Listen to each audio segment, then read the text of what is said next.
You will burn my house down, but I will still dream be here. Memories of Bosnia, genocide, and the histories of hate. This essay was originally written in July 2015 to coincide with the 20th anniversary of the Srebrenica genocide. This piece by Arzu Merali has been revised by its author for the current context. The essay is being read by its author. Introduction 2025. On this 30th anniversary, while a genocide is being perpetrated in front of our very eyes, the lessons of the genocide in the Bosnia War have not only not been learned, the travesties of justice left in its wake have paved the path alongside other horrors for the genocide we are witnessing in Palestine today. It is no coincidence that the Israeli entity and Serbia had close ties during the Bosnia War, ties of military and technological cooperation that continue through to this genocide. The failure to implement programs akin to denazification amongst the Serbian population, the failure to apply similar standards of justice as were set up after the Nuremberg Tribunal and so on, have left the field open for both genocide denial and further, more extreme genocide implementation. Meanwhile, the anti-Muslim/Islamophobic narratives that have been instrumentalized to those nefarious ends against Bosnians and Palestinians of whatever faith and none drench Europeanized media worldwide. This bodes nothing but further ill. 2015. People born in the late 80s onwards, of course, do not remember. Who expects them to? Yet it wouldn't be unreasonable that the message of this disaster, rather catastrophe of ginormous proportions, would be passed on by those of us who do. Yet all of us, regardless of the 20-year memorial fever currently hitting at least the UK, have failed to do just that. I know there have been TV programs and documentaries. I have produced one called Forgotten Genocide. But it's been 20 years, with paltry recognition meanwhile, of something that should be memorialized at the very least as a cautionary reminder. A reminder that Europe has not learned from the Holocaust. A reminder that the idea of Europe is created by the idea of unity against a heathen Muslim and Jewish other, and that it must, repeat its cycle of violence periodically to cleanse its soil of the undesirable. Rusmir Mahmud-Cahajic, the Bosnian academic and first Deputy Prime Minister of Bosnia, called this out repeatedly. Not long after the war of the 1990s, he wrote thus, quote, "For most people today, the truth about the Holocaust seems to be just a story conceived in rich human imagination, rather than recent European history. In the same way, the truth about Bosnia is already being misunderstood in a sickening way which denies its reality. Is it possible, through a relation between the Holocaust and the genocide in Bosnia, and through the predominant understandings of both, to claim that the potential for future atrocities exists at the present time, a potential which may be realized in the future?" End quote. Yet we have only just come to commemorate, in cathedrals, with choirs, because now it is understood to be bad.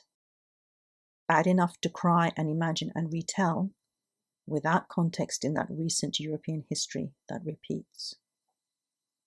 This is how corrupted histories are born. This is how they are fed. 10 years ago, I conducted a straw poll amongst family and friends about 5 to 10 years younger than I. I had been 24 when Srebrenica happened. Bar one, none knew what Srebrenica was. Given that I had written about it and campaigned, so I thought, for many years on it, this could only be a grotesque failure on my part. At the Islamic Human Rights Commission, where I worked then, despite almost annual missives and ad hoc reports on Srebrenica, Bosnia, the International Tribunal for the Former Yugoslavia, ICTY, et al., it became clear that this discussion had only purchase among those old enough to remember what had happened. Thus, the idea of annual commemoration was born. First stop, to gather support from contemporary organizations in the Muslim community, those who are old enough, like us, to remember. Disappointment and distress. Not one wanted to support such an event. Maybe because of the already extant climate of fear that has put Muslim organizations on the defensive. Who knows? Some minister or other, and definitely some putative British neocons, had flagged up the idea that anger over the crimes committed in Bosnia were a deeply rooted cause of so-called radicalization amongst Muslim youth. A year later, returning from a conference on conflict resolution, I was asked by an academic I was sharing a train journey home with how far this was true. I mentioned that straw poll. It may affect people my age, I said, but not the youth. At least some of those organizations feel safe to commemorate Srebrenica, if nothing else, now. We remember the 8,000 and forget the rest of the, according to the International Tribunal for the former Yugoslavia, 100,000 slaughtered. Or was it, as the Bosnian government claimed, 200,000? Or, as others claimed, more? Where is our commemoration of the 20,000 women, according to UNICEF, who were mass raped by Serb soldiers and also maybe by some UN officials too? Or is that figure actually 50,000 or 80,000? Whatever the numbers, it can't be denied the damage, surely? The 6-year-old girl whose vocal cords were permanently damaged after night of performing forced oral sex acts, the 9-year-old, the baby, the women who killed themselves, the women who are the living dead. If we remember only Srebrenica, what about Farida Osmanovic? Her name is not amongst the commemorated dead. She hung herself in despair near Tuzla airport after being separated from her husband during those fateful days. What about the girls who were raped that day, like cousins Mina and Fatah Smilovic, aged 12 and 14 respectively? Witnesses reported seeing the two girls return to where they and others had been detained, having been forced outside by Bosnian Serbs dressed in UN uniforms. Both girls covered in blood. Mina is reported to have cried, "We are not girls anymore. Our lives are over. We don't have a life anymore." Later that night, Fatah hung herself with her own scarf. And then there were the men and boys. Raped, yes, some. Castrated, perhaps many more. Sexual violence as a weapon of war was at its most seen then, for all the world. Yet what do we recall now? You'll give birth to Chetniks. Women impregnated by mass rapes in the detention centres were often taunted thus. A Chetnik is the term for an irregular Serb soldier across various conflicts. Ethnic cleansing, as the genocide of Bosnians was prettily renamed by European powers, was not simply some mass expulsion of people from certain lands, although half the population of Bosnia, around 2.6 million, were displaced. Genocide across Bosnia, because that is what it was, came in many forms. The burning of books, the confiscating of land and homes, the rapes, the impregnations, the castrations, and the murders. To be dead in Bosnia did not even guarantee that you were buried. Look at the annual burials in Srebrenica. These are still yet the lucky ones, meticulously put together bone by bone, excavated from different mass graves, DNA checked, and finally laid to rest. Their families get at least a locus to turn to and mourn. Others we know only that their brother, mother, father, husband, child was identified by feet found in a wheelbarrow, no other parts remain, or an inscribed wedding ring on an exhumed hand. Did you cry reading The Book Thief? Then cry again. Genocide is, the myriad ways of extermination that the Serbian nationalist project took. a project that targeted all who stood in its way, whether Muslim or not.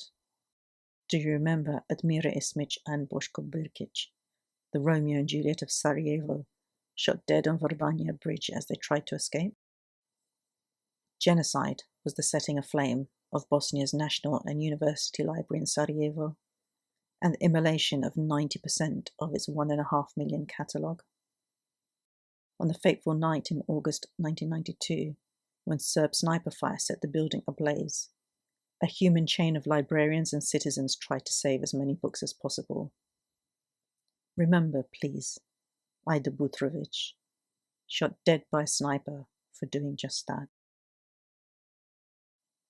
And then there was Sarajevo's Oriental Institute, quote, home to the largest collection of Islamic and Jewish manuscript texts and Ottoman documents in southeastern Europe.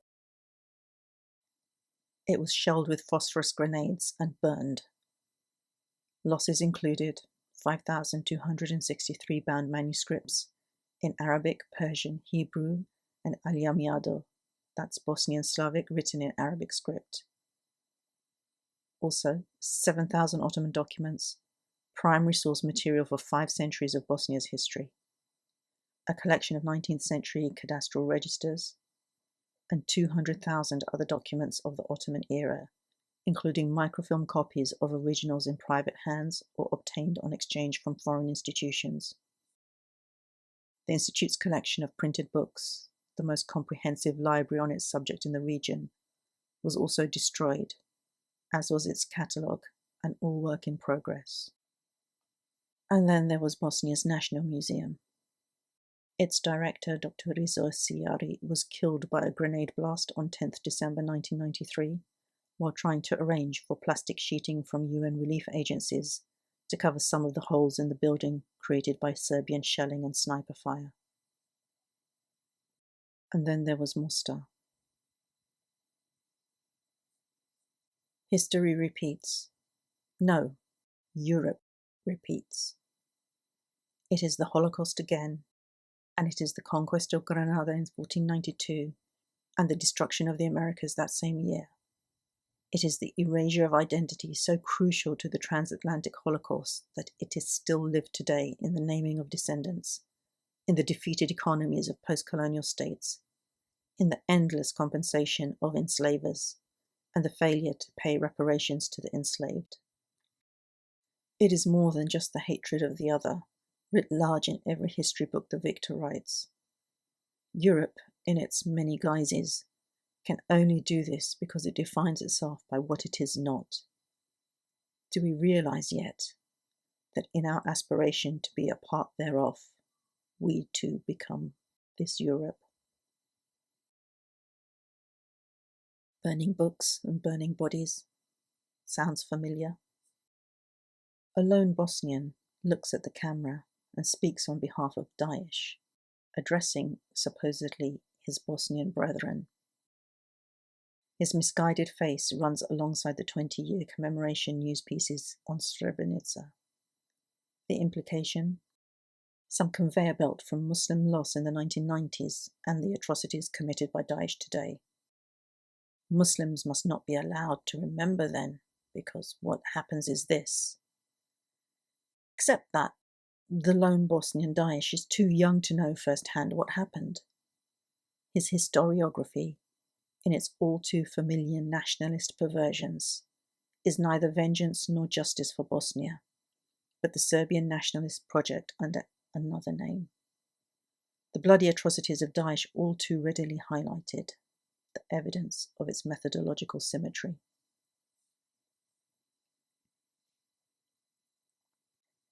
There is some consternation now that the United Kingdom, France, and the USA were more than just impotent observers of the carnage in Srebrenica, but may have been complicit in it. This is hardly a secret. The declassification of documents simply gave more detail to things known both on the ground and by observers in the run-up to the genocide. We already knew that the US had reconnaissance pictures of what was unfolding and didn't share them with NATO. We already knew that the French commander of UNPROFOR, Bernard Janvier, had a recklessly close relationship with the Serbs, credited for his halting airstrikes, even as evidence of what was happening in Srebrenica started to come to light. Given the many crimes that Dutch UNPROFOR troops are alleged to have been complicit in, nothing should surprise. Their alleged crimes, including surrendering all of Srebrenica's civilians to the Serbs and helping to split the men and boys up from the women, the unit commander Tom Karamans was notoriously photographed sharing a toast of champagne with Bosnian Serb counterpart Ratko Mladic. Recently declassified documents show that, quote, the UN provided 30,000 litres of petrol, used by the Serbs to drive their quarry to the killing fields and plough their bodies into mass graves. End quote. We could have guessed that. Back home in Turkey, Bora tells us one day about his time as a volunteer fighting in Bosnia. We have been friends a long time, but this is the first I've heard any details, some 20 years after the event.